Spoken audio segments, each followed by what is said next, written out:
ኢትዮጵያ እየመከረች ነው። በዚህ ምክክርም ምሁራን፣ ፖለቲከኞች፣ ሴቶች፣ ወጣቶች እንዲሁም መስማት የተሳናቸው ዜጎችን ጨምሮ ልዩ ልዩ አካል ጉዳተኞችን በጠረጴዛ ዙሪያ ተሰባስበው ስለ ኢትዮጵያ ሀገራቸው እየመከሩ ነው። ከኢትዮጵያ አካል ጉዳተኞች ማህበራት ፌዴሬሽን የመጣችው ወጣት ሶስናና ከሲዳማ ክልል አካል ጉዳተኞች ፌዴሬሽን የመጣው ወጣት ዳግም ተስፋዬ በምክክሩ በመሳተፋቸው ደስተኞች መሆናቸውን ገልጸው ሀገራዊ ምክክሩ አዲስ ተስፋ ይዞላቸው መምጣቱን ገልጸዋል።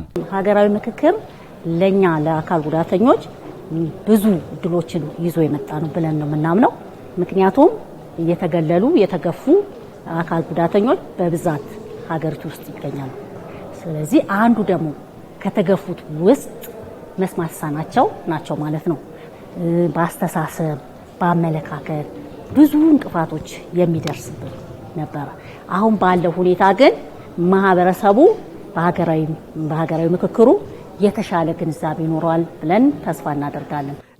ምክክር ለኔ ብቻ አይደለም፣ ለመላው አካል ጉዳተኞች ታላቅ ጠቀሜታና እድል ይዞ የሚመጣ ነው። ማለትም በሀገራችን ብዙ አካል ጉዳተኞች ያላቸው ቦታ ተደራሽነት ቁጥሩ ዝቅተኛ፣ ግን ከዚህ ሀገራዊ ምክክር በኋላ አካል ጉዳተኞች ያላቸው ተደራሽነት ይሰፋል።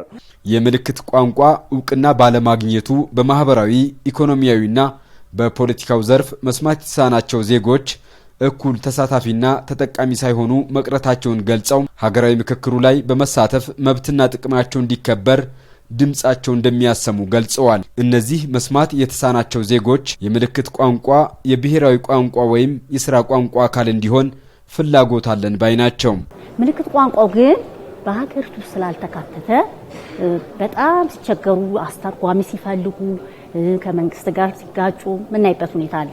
ይህ መፍትሄ ካገኘ ግን የሥራ ቋንቋ ይሆናል ማለት ነው ለመስማት የተሳናቸው የሥራ ቋንቋ ከሆነ ደግሞ መስማት የተሳናቸው በነፃነት ሀሳባቸውን እድሎችን የመጠቀም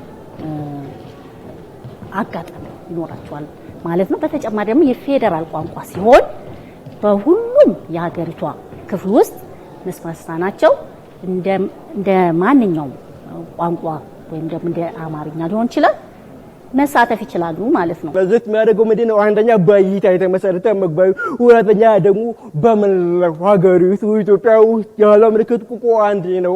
ከጋምቤላ ከአፋር ከሶማሌ የሚወጡ ብዙዎች በነፃነት ይባባሉ።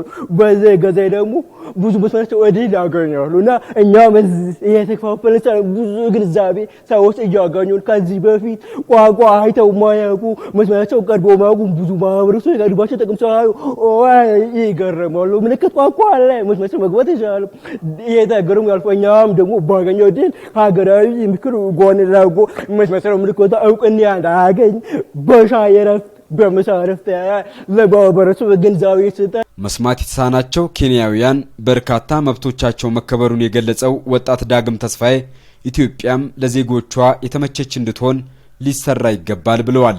ጎረቤት ሀገር ኬንያን በኖር እውቅና አግኝተው ብዙዎች ኬንያውያን መስማት ናቸው በነፃነት ሲንቀሳቀሱ በነፃነት ሲሰሩ እንመከር። መሳታ ቢላ ባደጉ ሀገራት ብዙ እውቅና ስላገላቸው ምንድነው ለዋዩ አገሎች ያገኙ ለምሳሌ ራሳቸው መስማት መኪና አሽከረከራሉ። ባግኝ በደረጃ ገናው ሞግት ስለኝ ለምን ቅድሚያ ምልክት እውቅና አላገኘም። ነገር ግን ምልክት እውቅና ሳገና ከመስማት በነፃነት በሀገራቸው ሰርተው ለመቀጠሉ ማሽከርከር ይችላሉ፣ መስራት ይችላሉ።